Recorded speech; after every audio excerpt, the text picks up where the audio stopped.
Good morning to all. May the Spirit of God give you the ears to hear. May He give you a heart to perceive. And may He give you eyes to see in Jesus' name. This is Sister Liberty, and I'm back here once again with another teaching for you. So, I don't know who this is for, but you know who you are. I'm not singling anyone out, but you know that God has been pulling on the reins of your heart. You know that God has been calling you in many different ways. You know that you have been going through things in life and you are tired of the same old, same old. Today is the day of salvation. Today is the day that God is calling you to serve Him. God is calling you to leave the world. God is calling you from a lifestyle of sin, and you have to make a decision. Whoever you are, if you are the one with the alcohol bottle and you are drinking your life away because you're tired of life, you're tired of the relationships, you're tired of your boyfriend cheating on you or beating on you or lying to you, God is calling for you to run for your life. God is calling for you to escape the world that you're in. Your world that you are in, it's eating you. The sin that you're in, it is eating you. And He's calling for you today to put the alcohol bottle down, to stop poisoning yourself, and to run to the cross and to submit, to commit to Him. If you're the person with the pipe crack in your hand because you like the high, it gets you to escape the world. It gets you to escape reality for a moment. He is calling for you to put the crack pipe, whatever it is, the drugs, the cigarettes, the marijuana, the black amount, whatever it is that you are intaking. God is calling for you to put those things away. If you are the person in and out of relationships where you struggle with fornication, you struggle with keeping yourself because maybe you've never been told that you're loved. Maybe you've never been affirmed. Maybe you came from a life where you've been rejected or you've been neglected or you've been abandoned. Maybe you came from a world where your father wasn't there. Your father left you and your mom when you were just a baby, or your mom left you when you were just a baby, so you live with your grandmother. Maybe your mom was on drugs. Maybe your mom wasn't stable enough or not in her right mind to keep you, to take care of you, so you grew up with your grandmother. Life was hard. You have family members that touch you inappropriately. You've been through things that a young child should never have to experience. And so it calls you to become bitter. It calls you to not care how you treat your body. And so you do whatever you want with your body. But you're broken on the inside. You're broken on the inside and you want out. You're tired of the way you feel. You're tired of the way you look at yourself. You're tired of the way others look at you and how you mistreat your body. And God is calling for you to get out of that life. God is calling for you to get out of the thug life, the life of selling drugs, the life of stealing and getting money by selling marijuana. God is calling for you to leave that life. God is calling for you to run from your situations, to not dwell in it, to feel as though you're too bad of a person that God can't save you. But God is calling for you to come unto Him. Jesus says, "Come unto me, all those that are laden and heavy burden, and I'll give you rest. I'll give you rest for your soul." God knows that your soul is crying out. God knows that you do the same thing every day. It's the same thing a different day. Same thing every weekend. The same group of people, the same people in your circle, the same answers to your problem that are not really helping. God knows these things. He knows that life is hard. Maybe you're the person who wants to take your life. Nobody knows.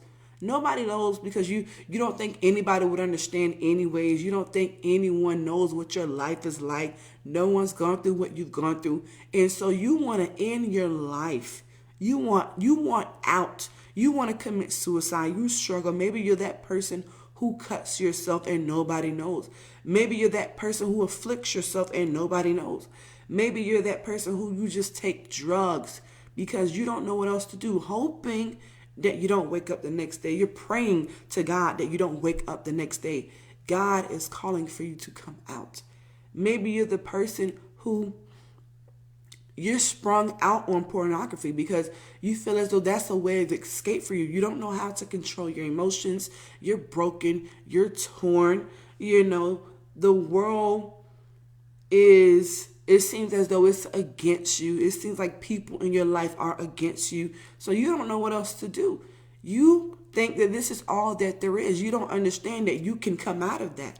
You can come out of that. Maybe you're a stripper and that's the only form of income you have. Maybe you don't have people supporting you. Maybe you have children that you've had out of wedlock and life is hard. So you have to do what you have to do as a mother. Maybe you have to go and hustle. Maybe you're someone who's on Section 8 and you're someone who's on housing. You're someone who has to get government assistance. You have to lie on the governmental applications to make ends meet, to get what you need. And God is saying to come out of that life. Maybe you're someone, there's drama every weekend. Like I said, same stuff, different day. You have to get to a place where you're tired of being sick and tired. You don't know when you're going to take your last breath.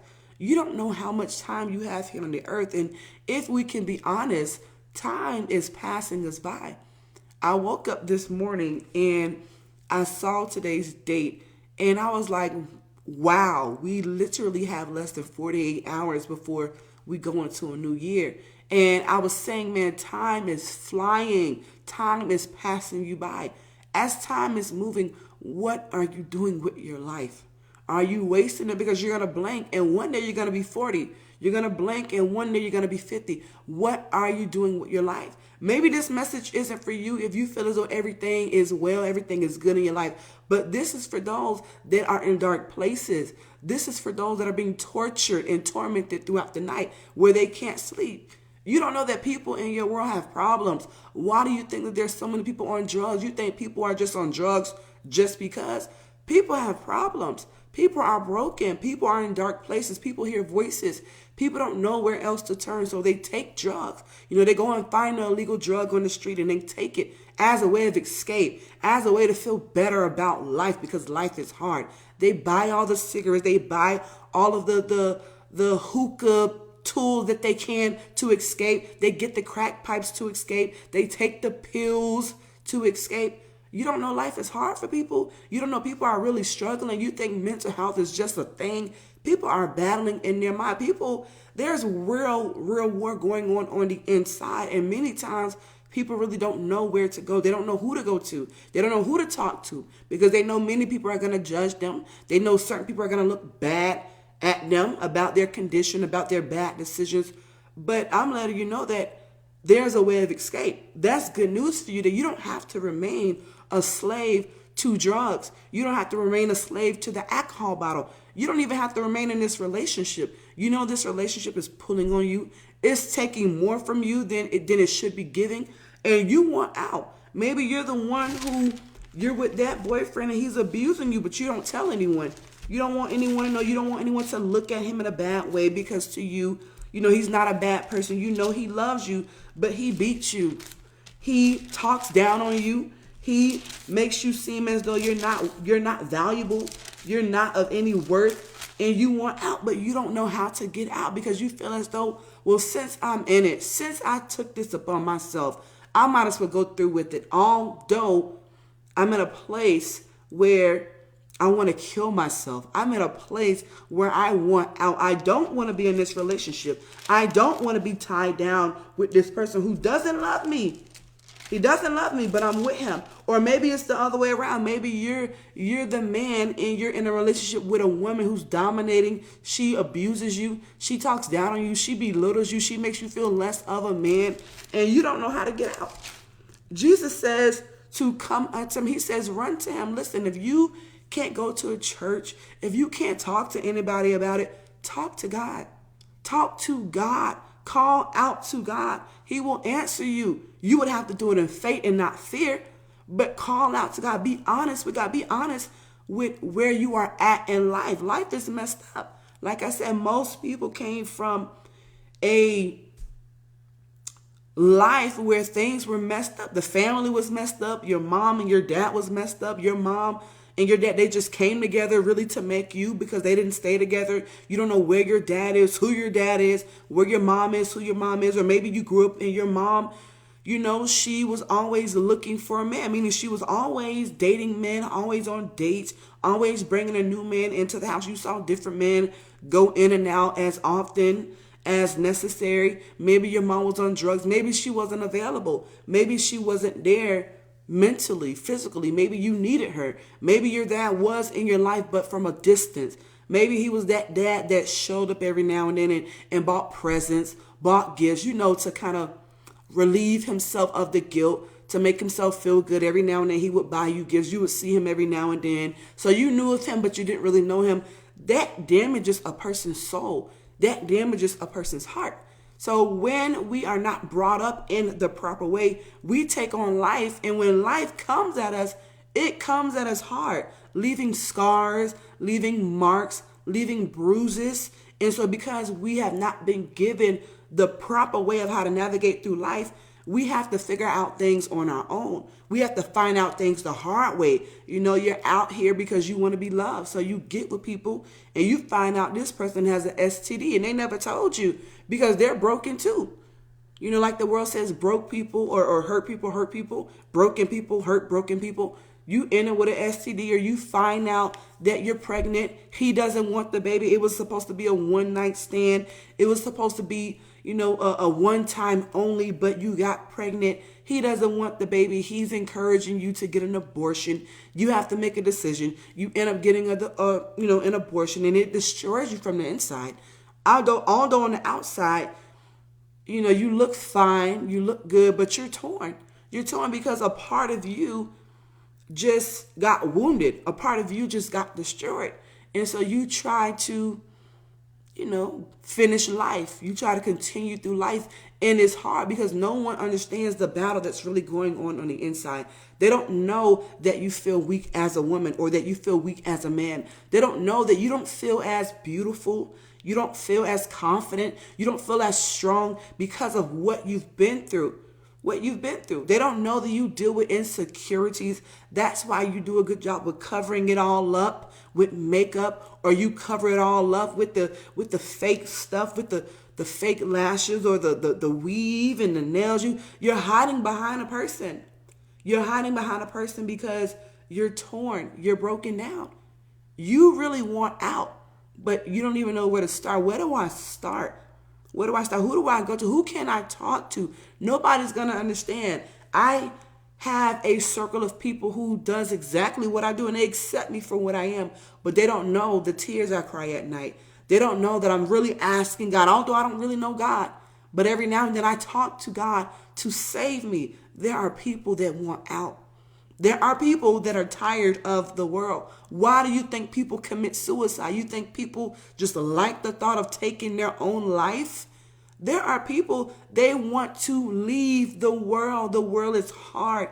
The world is evil. The world is dark, and it's getting darker. So people take it upon themselves to take their own lives. I don't know what else to do. So I think it'll be better if I just kill myself, if I just overdose. You think people just do things just because? No, people have problems. People are torn. People are broken. The government is after them. This person is what is known as a troublemaker because their family members spoke things over their lives. Yeah, you'll never be nothing. Yeah, you'll never make it. You'll never amount to anything. You're going to be a wanderer. You're going to be a vagabond. You're stupid. They spoke things over you. And you need to know that words do hurt. I know they told you that sticks and stones may break your bones, but words will never hurt. That's a lie. Words hurt. Death and life are in the power of the tongue. So there are things that were spoken over you that you took on. And that affects you as a man. That affects you as a woman. Yeah, they called you dumb. They called you stupid. They called you lazy. They called you a crackhead. They laughed about it. They joked about it. But it affected you. It affected you. It caused you to be someone who makes bad decisions, where you're always in trouble with the law. You can't seem to stay out of trouble. You can't seem to stay out of jail. There are people who are always in jail. There are people who are always getting in trouble with the law. Yeah, because things were spoken over them. Yeah, because there are curses that are active in their lives. But they really do want out. They just don't know how to get out. They don't know where to run. Where do I go? Every now and then you will have those who may start to go to church. But if the church isn't a healthy church, then it won't sustain the person. It won't keep the person. Maybe the person may try to get baptized. They want to turn over a new leaf. They want to be a better them. They knew that they were a bad person. They knew they did bad things, and they wanted to do better. But they went to a church that was not healthy for them. They went to a church that could not sustain them. And so maybe they went back. Maybe they tried the God thing and it didn't work. Maybe they tried the church thing and it didn't work. And I'm letting you know, you can't stop there. If your first time going to church and it was not the best church, I'm letting you know that you can't stop there, and you don't have a right to go back into the world. You don't have a right to just go back into the way that you were living. If you don't get out of it, if you don't come out of the world, I'm letting you know the devil is going to destroy your life. The devil is going to take you out with him. He comes to steal, to kill, and to destroy. And that's exactly what he's doing with people. Have you looked at your world? You don't see the devil is beating people up. You don't see the devil is destroying people's lives. He's making people's lives a living hell. You don't see that. Are you that blind to your world that you don't know people have problems? People are torn. People are broken. I know people can come on social media and tell you that they're all right, that they're okay. But that's just because they don't know who to talk to. That's just because they don't know who to turn to. Who do I turn to? Because my life is hard. Why do you think people work 2 or 3 jobs? They're trying to keep their minds off of their problems, off of their issues. They don't want to think about what they have to go home to. The girlfriend that's always what they call tripping, always picking at something, or the wife that's vulgar or contentious or aggressive or violent, or she has to go back home to a man who's abusive. Yeah, pulls her hair, slaps her, beats her. She never wants to go home. He never wants to go home. He wants out. She wants out. He's going to go to the store when he gets off work and he's going to buy a pack of beer to drink his life away. She's going to get off work. She's going to stop by the bar for happy hour because the bartender knows you need a little excitement in your life because you're broken. So they're going to make a happy hour for you. You go to the bar, you sip on your alcohol, and you think about your problems and how hard it is and how did you get here? Why is my life so hard? Why is my life so messed up? This is never what I intended for my life to be, but here I am just miserable. I smile at work. I put on a show. I put on a front. I dress the part because I don't want people to know how I really feel and what's really going on the inside. Jesus is letting you know that you can come out of that. He's letting you know that you don't have to keep turning to the liquor store, wines and spirits. That's exactly what you get when you go there. Spirits. Spirits. He's letting you know you don't have to put your hope and your trust in that. You don't have to feel as though this is the only way for you to have peace on earth. Jesus Christ says that he is peace. He's the Prince of Peace. He says, peace I leave with you. I'm going to give you peace. He says, not like the world gives. He says his peace is a peace that the world does not have access to. They can't just go and get it. They can't just go and buy it. This peace, it comes from the Prince of Peace. He gives it to you. He says, my peace I leave with you, not like the world, but I give you peace. Peace unspeakable, peace unmovable, peace that you can be in the midst of a storm and you can be still. You can be sleeping. That's the peace that Jesus Christ is wanting to give you. Jesus Christ, he's wanting to heal you of your scars, your wounds, your marks, every bruise, every hit. He wants to erase the trauma out of your life. He knows what you've been through. He knows that you were someone, you were passed around in the system. Nobody wanted to adopt you. They saw that you were of age. Most people want to adopt cute little fresh newborn babies or younger babies, but you were someone You grew up in the system. You were passed from one foster care to another foster care. You were passed around from one family to another family.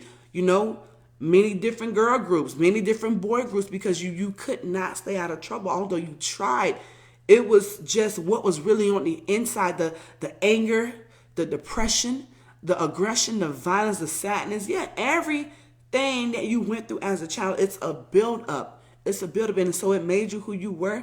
So that's why you turn to drugs. That's why you turn to men. That's why you dress the way that you dress. Maybe you sell your body for things, maybe money, maybe food, maybe clothing, expensive shoes, because you want to feel valued. You want to feel embraced. You want to feel loved. You want to feel accepted. And so you do things to your body. Maybe you go and you add a little extra curves. Maybe you go and you get a little extra chest, because you want to be valued. You want to be loved. You want the attention. You want the affirmation.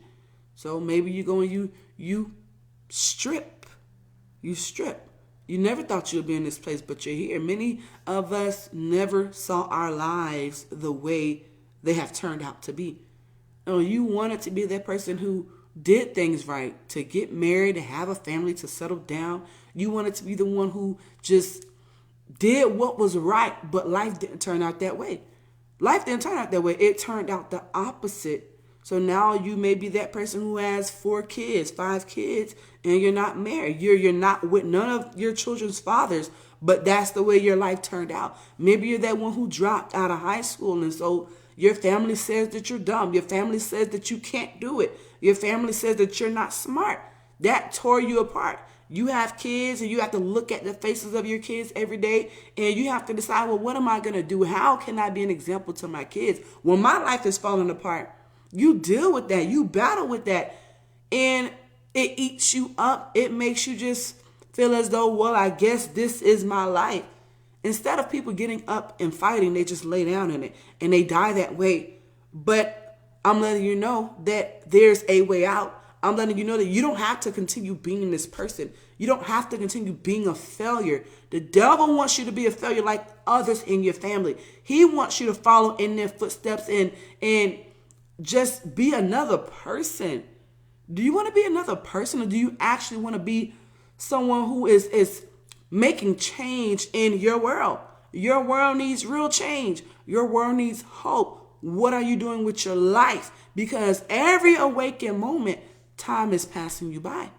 Every awakened moment. And you get to decide, what am I doing with my life? You've wasted 20 years, 30 years, 40 years. Why do you think people go through what is called a midlife crisis, where they just wake up one day and they realize, man, I'm 46 already. I'm 50 already. What did I do with the last 10 years of my life? What did I do with the last 20 years of my life? I should be this far along, but I'm right here. What did I do with my life? Life cheated me. Life lied to me. I was told that life was supposed to look like this or be this. They told you when you were a child that you can be anything that you wanted. Anything that you wanted, and they lied to you. They lied to you. Yeah, the sitcoms and the TV shows painted a fantasy for you, painted a fairy tale for you. And when you went out there on your own, it was nothing like what you saw on TV. It was nothing like what you saw on the movies. Now you have to decide, what am I going to do with my life? Because my life is going. Time is going. Time doesn't wait for anyone. You get to decide, am I going to continue living in this life? Because most people, they're going to live this way all the way to the grave. They're going to just take it to the grave. They're going to take the secrets. They're going to take the trauma. They're going to take the wounds and the scars and the mark. They're going to take the bitterness. They're going to take the unforgiveness all the way to the grave, because they're just unwilling to make any real changes in their lives. They feel as though, well, this is all that there is. I might as well go out like a soldier. I might as well go out strong. I might as well commit every sin under heaven and just go out strong. That is not the will of God for your life. Jesus comes to give us peace. Jesus comes to heal years of trauma, years of bad experiences, years of abuse, years of rejection. Those kinds of things he can take away. He could take away your appetite and your taste for nicotine. He could take away your appetite and your taste for marijuana. I know you think that it's impossible. It's because you haven't met Jesus yet. If you think that it's impossible, if you think it's hard to stop fornicating, to stop masturbating, to stop watching porn, because that's your way of escape, that's your way to get out for a moment. If you think that is impossible, it's because you've not met him yet. Or you've not been to a real healthy church to know that God breaks things off of people. God breaks yokes. God breaks chains. God breaks shackles. God breaks years of bitterness. He causes this person to actually be healed and to be free. It's because you've not met him yet. If you don't know that this is what he does, then it's because you've not met love. You want to be loved. Many of us don't know what it's like to actually really be loved. Love isn't someone just touching on your body. Love isn't someone that just gives you things just because or buys you a gift or gives you food or gives you a car or, buy you a new laptop or a new Mac or a new iPhone. That is not love.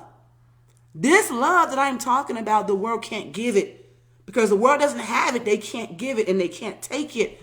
This love is a love that is unconditional for those that actually call on the name of the Lord. And I'm saying that because we know that people are dying every day. And let me tell you something. They're dying without God.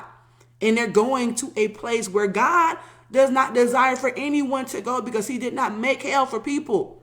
God made hell, in case you were wondering, for the demons, for the devil. He didn't make it for you. So when people choose to go there, because people choose, you decide to go there. When you reject God your whole life because you're on the run, he has a warrant out for your arrest. He wants to apprehend you and arrest you, but you run from God your whole life and you die before your time. You need to know that you're going to a bad place that God did not intend for you to go.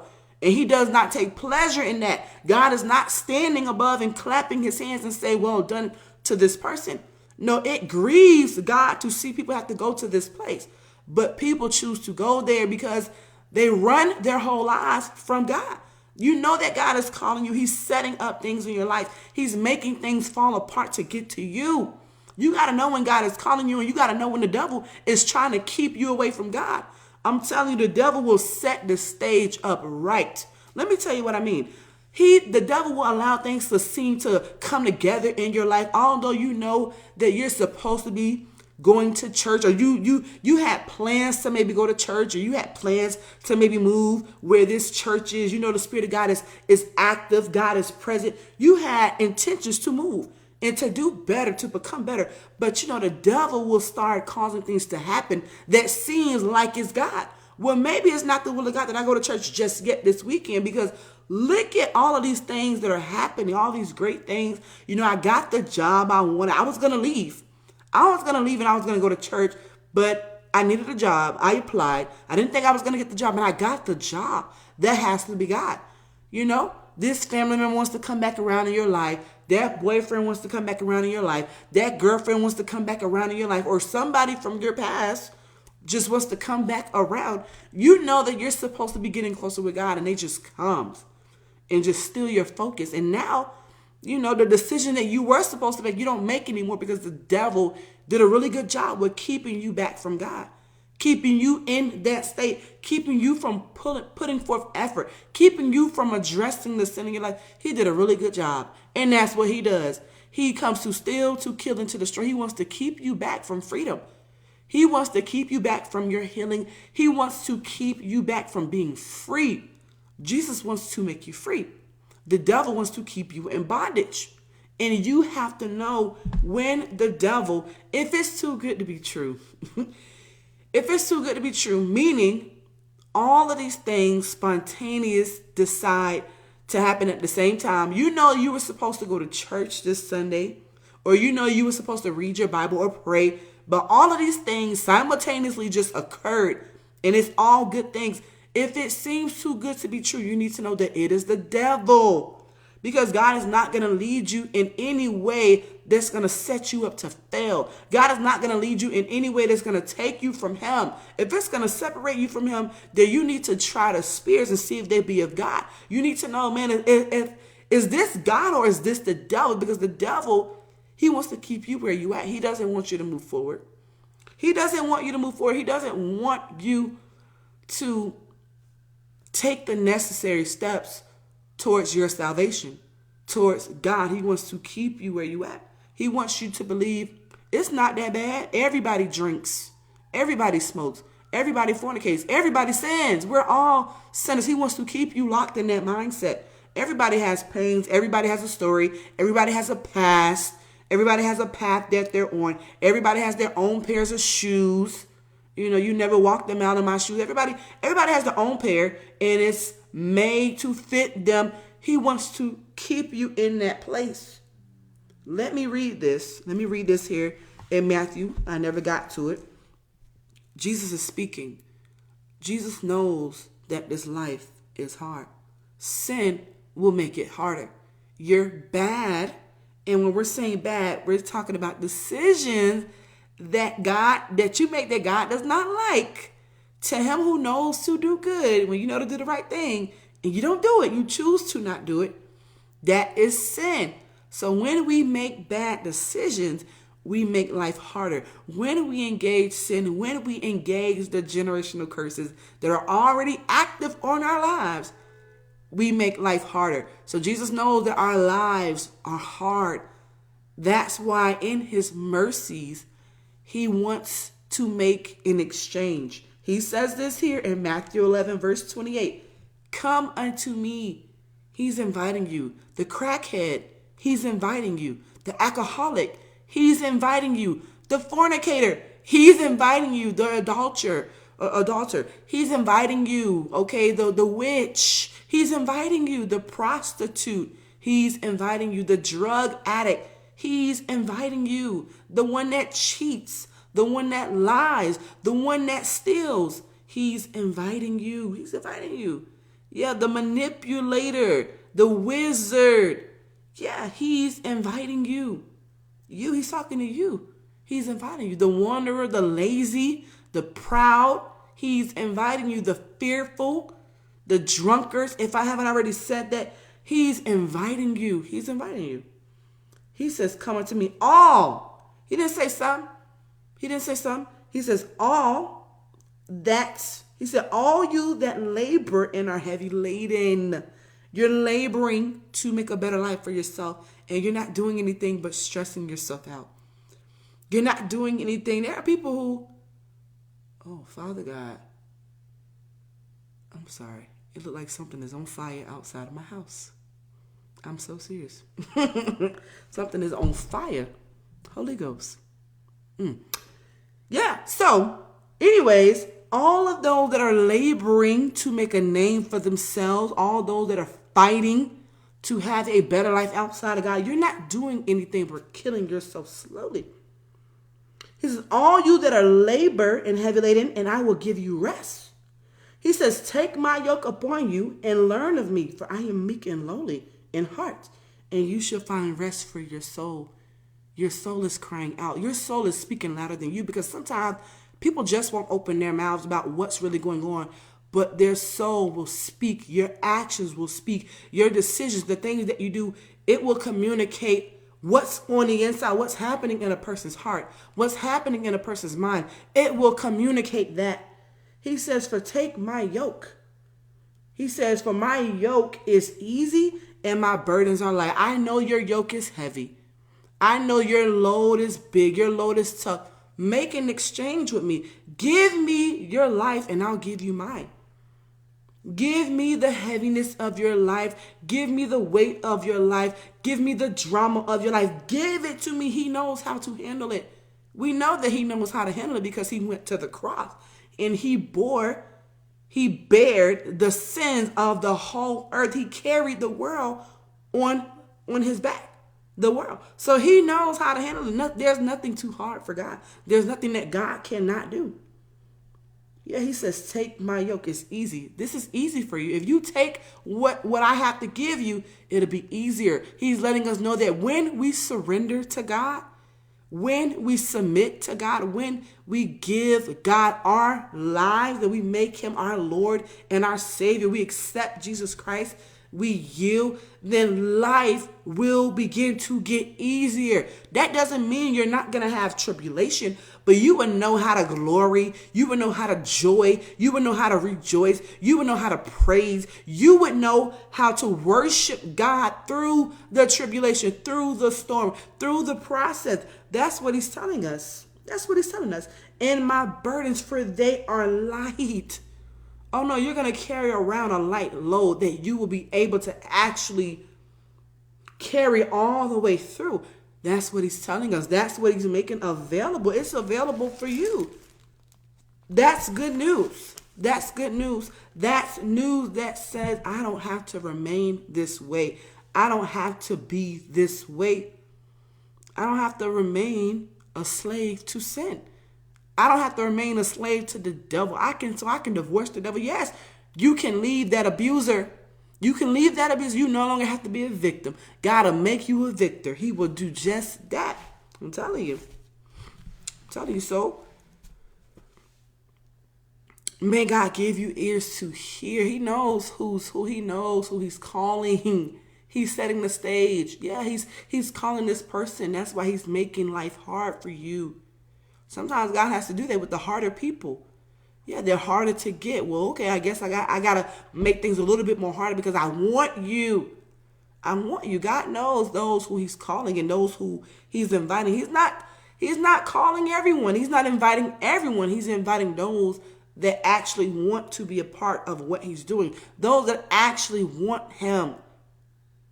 Yeah. May this message bless you in Jesus' name.